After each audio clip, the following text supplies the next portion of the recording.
I'm Diane. Welcome to my sewing channel, Diane in Stitches, a channel all about my sewing adventures, what I'm making, what I'm going to make, fabrics, patterns, etc. So I do hope you enjoy the content. If you have enjoyed it, please do leave a like and do consider subscribing. Everything helps the channel. So do hope you enjoy today's content. I'll start with what I'm wearing. It's yet another toaster sweater, so this is my second one, which I just finished a few days ago. In this was the fabric I bought, which I mentioned last week actually, that I bought on New Year's Eve when we went into Sheffield. It's the Cozy Colours fleece backed sweatshirting, and this was from Annie's Fabrics in Sheffield, a new fabric store to me that I'd not been to before, but we were up that way, so decided it would be rude not to call in. So another toaster sweater, as you see, last week's was the rust coloured waffle knit, and what I've done with this one is I actually sized down to a size 8. The other one's okay. I'll just put a picture reminder up of the rust coloured one. I did that in a size 10. Feels okay, but I just thought it could do with being a little bit smaller. And so I did the size 8 for this one. This fabric, when I washed it, it did shrink a little bit as well. So I was a little bit tight laying it out. But I did manage to shorten the sleeves. I'll pop a picture up anyway. But the sleeves on the other one were quite long. But what I've managed to do with this one, sorry, it's a little bit creased. I've been wearing it. I managed to leave the hemband at the full depth, which with the rust one I had to shorten it because I hadn't realised the sleeves would be so long, so everything had to be, I just had to alter that band part to fit it onto the fabric basically, because that had shrunk so much that was 100% cotton. But I do like this one. I'm quite liking the toaster sweater. It's such an easy make, raglan sleeves, lovely deep cuffs, and I'm quite pleased with this. I did obviously retrace the pattern, and I was running out of Swedish tracing paper, and so what I did, I managed to get most of the pieces retraced, and my delivery hadn't arrived. So what I did was I looked at the sleeve of the size 10 that I'd cut out for the rust one, and luckily the 8 was all inside. It was like all the sizes are sort of nested within each other, because I know sometimes when you go to a smaller size, sometimes the lines are sort of crisscrossing, but this luckily was all inside. So I just cut off. I couldn't wait for the tracing paper to arrive to retrace the sleeve in an 8, so I just cut off this little sliver of the edge of the size 10 that I'd traced off to make the size 8. So now the size 10 doesn't have a sleeve pattern traced off, but I probably won't need a size 10 now, because I think the size 8 is okay size wise.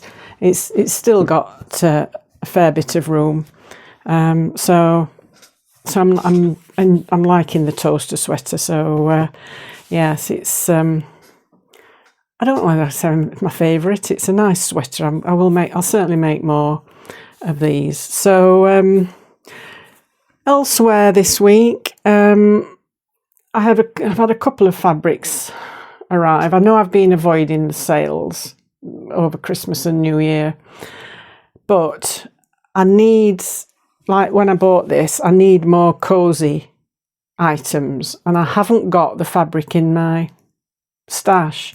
All I've got I've got cotton lycras for t-shirt type weight things and nothing else. I've got a lot of viscose for sort of blouses and things. I've got some cotton twill type for trousers or skirts or whatever, or jackets. No cozy things. So I decided to order 1 or 2 bits. Mostly the one I've got the blue rib stuff that I got from, let me get hold of it, that I got from Minerva a few weeks ago in their sale, which I bought with the rust waffle knit. The two fabrics were from Minerva, and this is just a ribbed stretch rib knit fabric.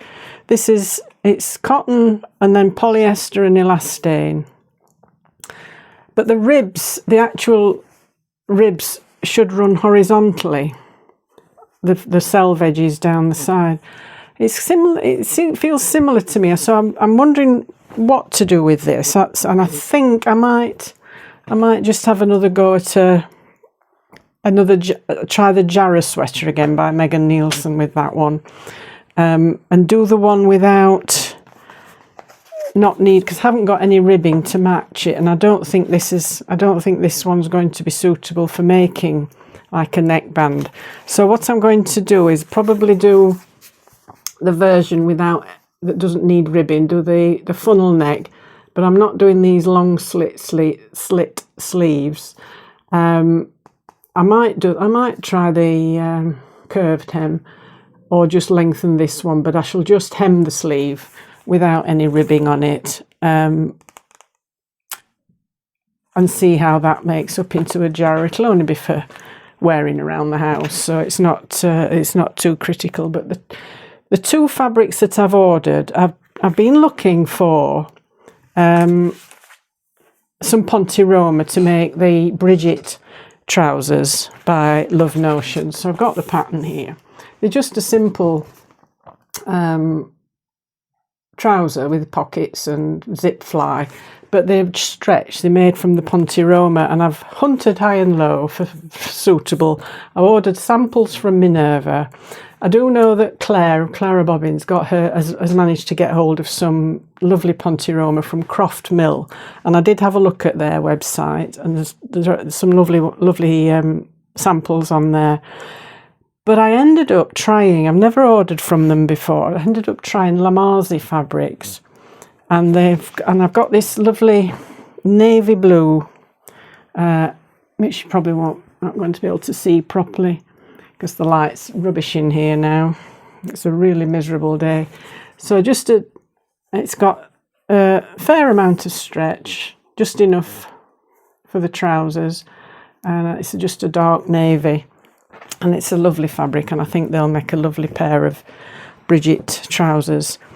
But I also ordered for the cozy, it's called Visco's Blend Sweater Knit, and it's called Sand Melange colour, and it's beautiful soft fabric, it's got 45% viscose, 36 polyamide, 19 polyester, so there's no elastane in it, but it has got it's probably nearly about 100% stretch widthways, but there's virtually nothing lengthways.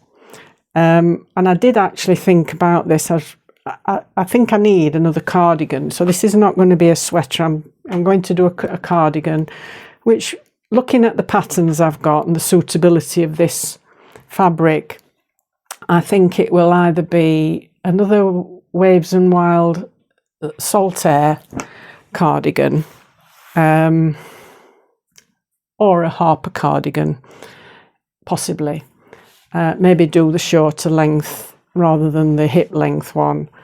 Do a cropped, not too cropped, but just do a shorter length one.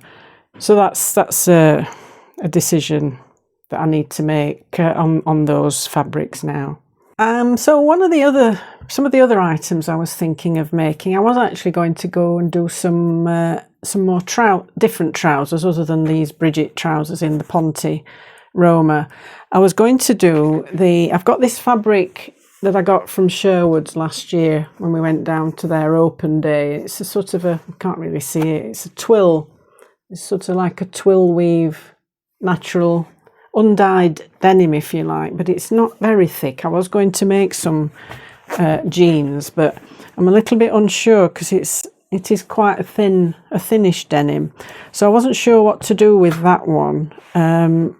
So that might be on the back burner for a little while. I was going to do I wanted to do the Magic Pants, which is by Anne Tilley, and it's these with the flap at the front and the elasticated panel there, and then you have an elastic strap, and then they fasten with, you pull them round the side of your waist, and there's like a popper, or you can use button and buttonhole as well. But I haven't got all the required parts for that. You need D-rings and snaps, and I haven't got the right colour snaps. I'd prefer of a silver one, but I could do a buttonhole. So I don't know what to do with that. So that might actually be re-thought of. I've got other patterns. So I was thinking like the Helen's Closet Joss pants, which are just a pull-on wide leg trouser. I don't know if it's something I would wander outdoors in, or whether it would just be something to wear around the house. I'm not sure, but so I'm a little bit undecided about that now. But I'm going to get the cozy tops finished anyway now, and see where I'm at with the Bridget trousers and other things. But I have got other plans for my wardrobe. I need to go into that wardrobe and have a good deep dive, as it were, to try and bring out the stuff in there that's not serving me anymore, and things that I've made and just hardly ever worn, or not likely to wear again. There's various. I've just had a quick flick through, and I thought, right, I really need to sort this out. I think a lot of sewists are having a bit of a rethink about all this making stuff and churning garments out willy-nilly, and it all gets probably a little bit too much, really, as we don't need all these clothes, I'm sure. But having said that, we've got this hobby, so we need to do something. But I'm just going to be a little bit more mindful this year, and I'm definitely going to have that wardrobe clear out. I hope I can recycle some of it at least, or I mean, some of the things are probably ready to wear stuff that I can get rid of as well. So that will go to the charity shop. But I need to then restock that with like more t-shirts, and make more t-shirts, long and short sleeved.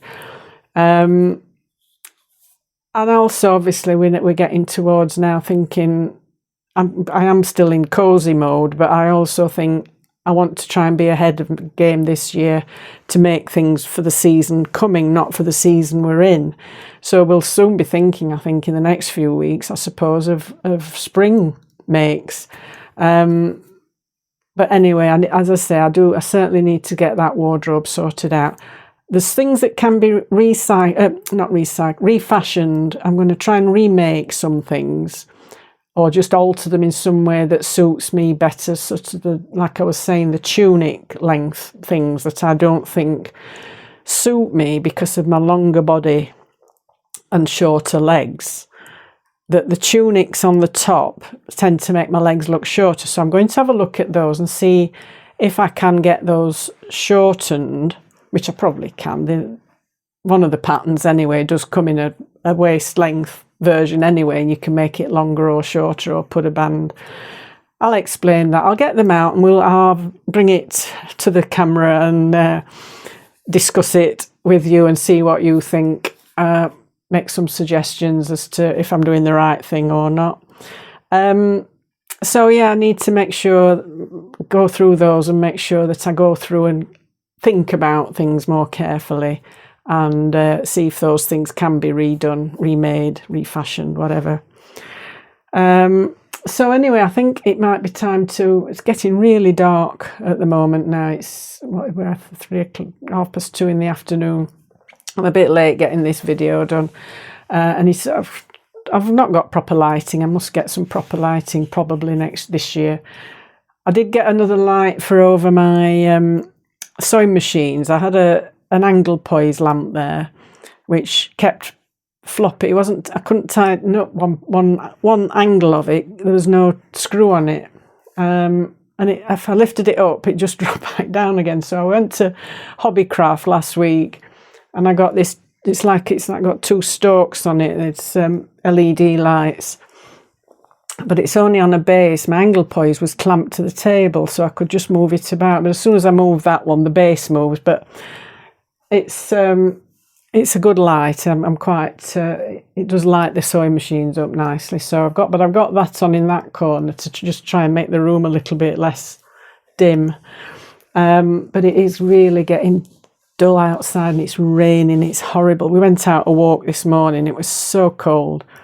But yeah, so I think I better go before I end up in darkness. So thank you for watching. I hope you've enjoyed today's video. Do leave a like and a comment, and if you would, it would be lovely to subscribe. Everything helps the channel to grow and reach other people looking for sewing information. So I hope to see you in the next video, and hope you all get some lovely sewing done. Hope you've had a lovely weekend, depending on the weather where you are. And I'll see you all in the next video. So bye for now.